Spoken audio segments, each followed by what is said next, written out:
First of all, thank you very much for the invitation, and it was really a pleasure to have a look to the recent papers, also the one that you just announced that I found in the web of your research. That's very interesting. So what I will do, just very briefly to summarize some of the main results to me for your work, also, let's say, for regulators. Even if it depends on the kind of regulator that you are, because the European regulators, particularly the Italian one, has not so far powers and competencies to do that job. Indeed, our close authority, the Antitrust, has much more freedom to define the relevant markets and to take decisions that while the regulators is much more restricted to traditional markets for which there is a specific regulation also pushed by the European Union. So what I will do, I will summarize some of the main lessons of Susan's work, then try to introduce some recent data we are collecting as the Italian regulators. We have generated a sample we are studying. We have just 1 year and a half, precisely with microdata on specific behavior of a sample of consumers going through the internet. Try to understand how they have access to the media, what kind of referral source, and so on and so forth. And we have similar, even if this is just data, not econometric analysis, but similar results. This means that the consumer behavior is almost the same, independently of the country you're from. So I will summarize these findings and then try to focus on some possible issues for debate. So, of course, we start from multi-sided markets, and it was very clear from the first paper she presented today, which was talking about market for advertising. Now, this is something very interesting to say, and it was a debate some 5-6 years ago, even in Italy, and I think it will be a debate in the next months because we are revisiting the market and the regulation. So the point is whether we could even think from a regulatory point of view to a market for advertisers. So just focusing on single homing, multi-homing, and without restricting our attention to specific markets like television markets, free TV, pay TV, and so on and so forth. And your results is very important because you stress the fact that there is a scarcity in choices, there is waste resource, depending on the choice of the consumers. So there is an interaction between the platforms, among the platforms that the consumers choose, and the choice, the strategic choice on the advertiser side, which is new in the literature, and I think it's very important. Then there is another important point, which is the substitution effect, in a sense, or what was called, if you remember, the exposure effect. This notion of substitution effect and exposure effect, I think they were, if I remember well, for the first time, they were mentioned by Leibovitz in a 1970 papers, one of the first papers on photocopies, in which the question was, does the introduction of photocopies destroy the value of books? Okay, and then the question was, it depends. There is a substitution effect for some consumers, then an exposure effect for some other that having access to the books, to the photocopies will have an incentive to buy books. Things are not very different from that old story. What is nice of the exposure effect is that what we have learned from that old story is that there is an effect of willingness even to pay, which is something that is much more complex in the website work, because there is the question if the final consumers would like to pay or if it's just going for free, exchanging time and attention for advertisers. So this will complicate the world. But what is important is how to put together these two notions, substitution effect and exposure effect, relative to the relevant market. What is very important, and the message of the second paper by Susan is that not necessarily this effect should be measured in the same relevant market. In her case, the case was the market for news and the market for search. Because you are analyzing an effect in a market for news, while indeed that was a sort of gateway for the market for search. Then it is important to understand when you measure an effect and an impact, what is the relevant market? What are you measuring? Are you measuring an effect in the same relevant market, or you are just introducing a policy that will affect the way in which markets, even adjacent markets, will work together? I think this is a very important and nice point, especially because it suggests that wrong policies may reduce consumers' welfare without enhancing competition or without providing any further incentives, for instance, to editors or to newspapers. So the final point I think that deserves some attention is also the idea that once we understand that we have substitution and exposure effect, then we have to ask a different question, which is very difficult also for antitrust authorities and for regulators. And it is the following. When we observe, as you did, an effect, which could be substitution or exposure, in two different possible potential relevant markets, it is sufficient to observe the effect per se, or should we also ask what is the dimension of consumers that are affected by the choice? In other words, consumers are heterogeneous in each relevant market. So the question is, in order to establish whether a market is distinct from another one, it is sufficient to observe that for at least a portion of consumers that are heterogeneous, there is an effect, or should we say something about the overall dimension of those consumers? This is, for instance, a question that we observe when we analyze in the traditional markets for TV, the substitution effect between pay TV and free TV. Because all the people that have access to pay TV, they always look also to free TV, while the opposite is not necessarily true. And even if there is a growing number of consumers that have access to both, still there is a portion of consumers that make distinct choices. Is this a sort of segment of a broader relevant market, or it is still a different relevant market? This is a question to understand, and we need to find some way to get out from this. Probably because otherwise the choice is just a choice made by discretion, and it is something that gives not certainty to the firm and to the market. So to summarize, one way to look at the interaction between markets and consumers' behavior, looking at the Google paper, the Google Spain paper by Susan, maybe could be the following. This is just a suggestion. Try to compare the consumer's behavior, so just looking at the effect impact of introducing a measure, the two effects, substitution or exposure, and try to understand if they are produced in the same relevant market or in another one. Thus, if they are produced in the same relevant market, then we have to decide whether, as you mentioned, we are in a free-riding situation or if it is just competition. This is something that we have for Uber, as the example we did. There is a problem we now have a little bit to decide as Italian regulator for WhatsApp, because WhatsApp started giving the possibility to make calls. No? And they use, in an indirect way, numbering, which is a scarce resource that normally, as an operator, you should ask the authorization for at the ministry. They are not doing that, so what the telecom operators are asking to the authority is to write to the ministry and say they need to be authorized, because we are competing in the same market. Thus, again, it is the same market, so they are free rider, or it is a different market using different,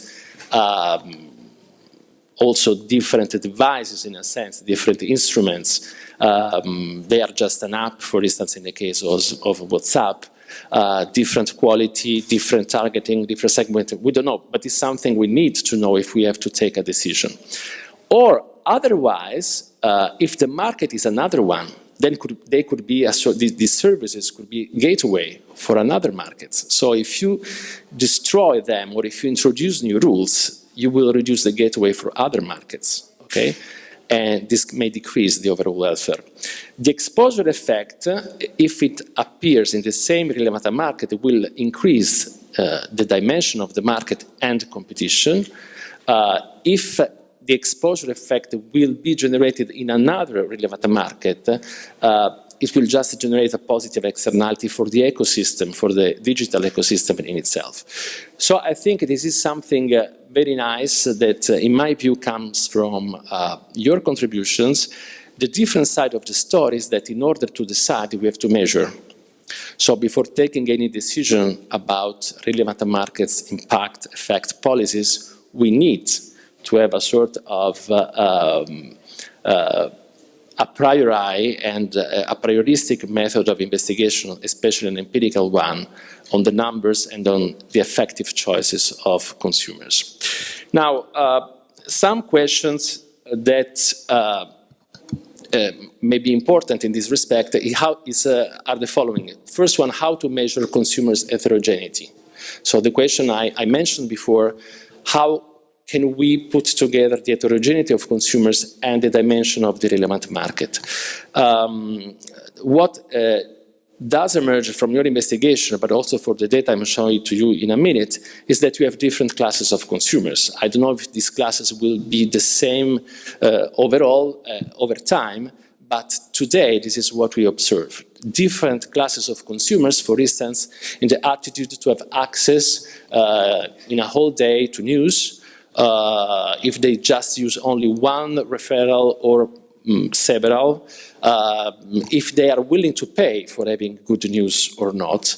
And this is clearly in different investigations and inquiries we have made. This is something that does emerge not only in Italy. For instance, we have identified a category of news lovers versus briefly lovers. The news lovers are those that spend a given amount of time in a day to find the news, to read it, to compare eventually with another source, while the briefly one, they are attracted by news, but they are just attracted by the fact in itself. So they are attracted to the idea of having the news, knowing what's happening now, but not going through the news as well. I mean, through the origin of the news, through the comments, and so on and so forth.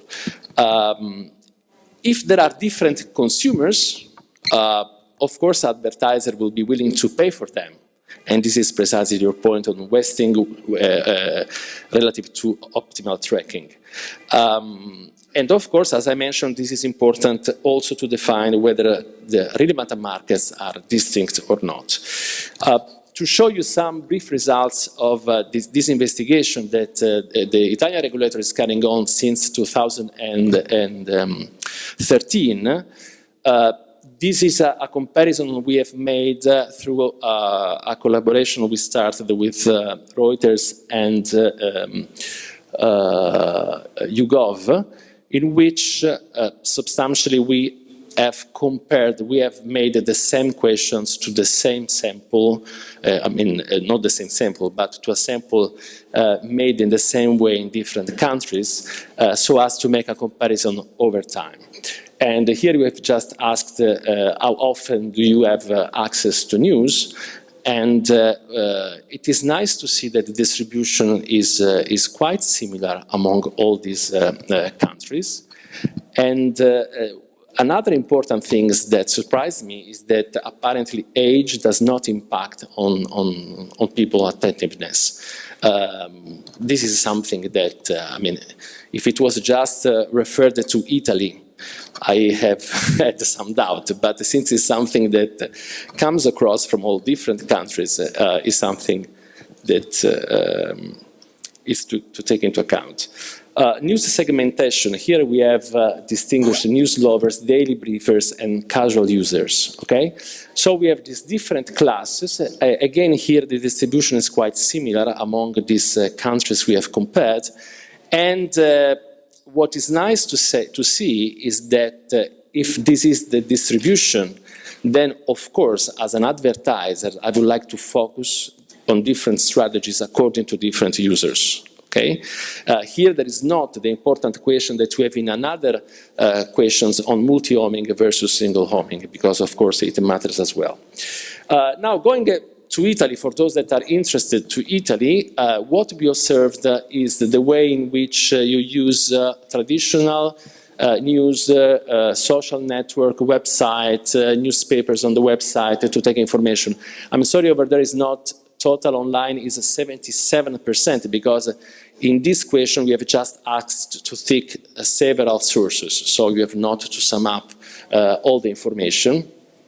And what is extremely important for Italy, especially for Katia, that we'll talk later on, is the central importance of TV in our country, that still remains very important to get what is deemed to be information. If we sum up, we have the 20% overall is trying to get news total online, while 73%, which is still high, goes to traditional news media. And again, online media, what is important here is the most important way of accessing to news. For those that are interested, some information also on male-female access to social networks and to traditional media, and also between young people and older people.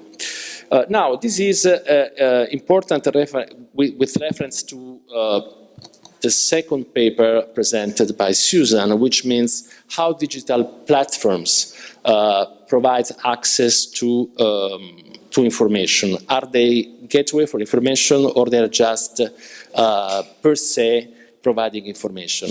And you can see here that if you ask to our sample, which are the ways in which you came across news stories this last week, in a specific week we have selected, you will see that social media, search engine, directly via brand, and so on are very strong, very important. Okay?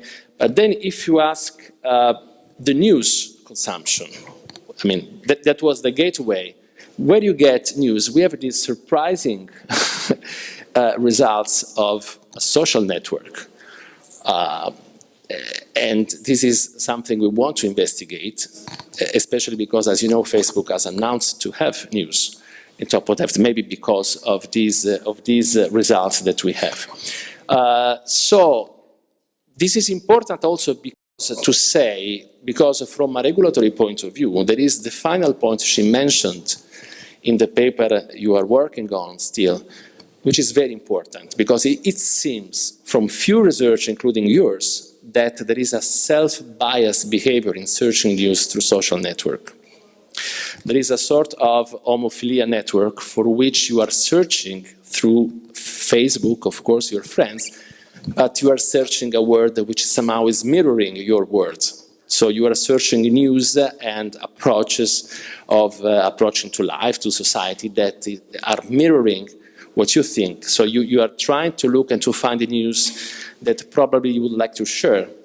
And this is a sort of self-serving bias for which people will continue to have close networks. But for information and for society, maybe this is something we should look carefully.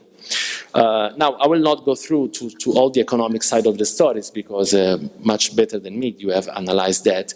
But just to say that the hidden part of the story you mentioned is that even if we need to be very carefully, we need to be very careful in analyzing relevant markets, substitution effect, exposure effects. Nonetheless, since the gateway effect is so important for having news, a problem for endogenous dominance in this market due to the network effects and so on and so forth is something very important. I don't know if the approach should be the antitrust one, if it should be the regulatory one, to fight some ex-ante measure to try not to have this endogenous dominance and these endogenous barriers to entry. But it's something that data just suggests. If we look, for instance, at this relationship that has been studied by AGCOM, you can see that there is a sort of critical threshold, in this case for social networks, for which once you exceed the threshold, it's almost impossible to have an endogenous competitions like all the workforce standards. But here is much more important, precisely because you have this sort of self-confirming bias in social networks for news. This is something that is not surprising when we look at market shares for the search market, how this market share is not even challenged from the other one. So it is a sort of a position that still is endogenously dominating itself without a clear challenge. What are the main issues for regulators? Now, you know that in Europe there is a large debate on what to do for these digital platforms.